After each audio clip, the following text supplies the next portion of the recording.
Vos loisirs, Youssef, bonjour. Bonjour Élise. Aujourd'hui, vous nous surprenez puisque vous nous parlez de la gendarmerie nationale qui va enfin ouvrir un musée. Il ouvre au public demain. Oui Élise, avec ce nouveau bâtiment, là, tout le monde pourra aller se plonger dans l'histoire de la gendarmerie nationale. Le musée retrace en fait l'évolution de la gendarmerie à travers les époques et les régimes successifs. Ça va du Moyen-Âge à nos jours.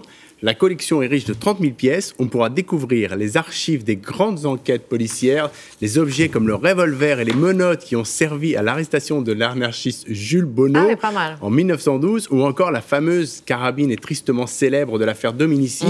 Il y aura aussi, Élise, quand même des choses plus légères, comme le malheureux gendarme que Guignol maltraite. Et l'affiche nous rappelle que si cette institution ne rigole pas avec l'ordre, elle n'en demeure pas moins dénuée d'humour. Je vous laisse la lire. On vous embarque. Voilà, on vous embarque à Melun. C'est à 45 km de Paris. Allez-y, c'est formidable. On continue avec le Carnaval des animaux de Saint-Saëns, revu par un orchestre de jazz, et ça fonctionne très bien. Oui, alors on doit encore ce chef-d'œuvre à David Enco qui a réussi un petit chef-d'œuvre, vraiment, j'insiste, avec une bande de 17 musiciens prodigieux.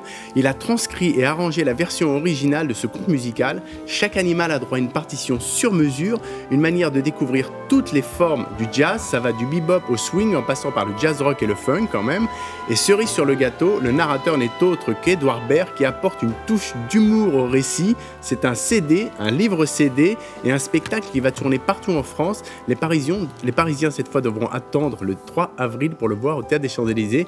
Ils seront les 17 et 18 octobre à Aix-en-Provence. Mais on va attendre, mais on ira. On termine avec la sortie d'un DVD qui rassemble les chefs-d'œuvre des Frères Lumière cette fois. Oui, alors là, ils ont été restaurés de façon extraordinaire à l'initiative de Thierry Frémaux et le résultat est incroyable, vous allez le voir. Je les ai pratiquement tous regardés. Il y a 114 petits films de 50 secondes. C'est le temps de tournage que permettait une bobine en fait. Et je peux vous dire qu'il y a déjà tout le cinéma dans ces coffrets, documentaires, films de famille, gags, histoires historiques et on va voir le roseur arrosé. L'arroseur arrosé. J'adore cette séquence.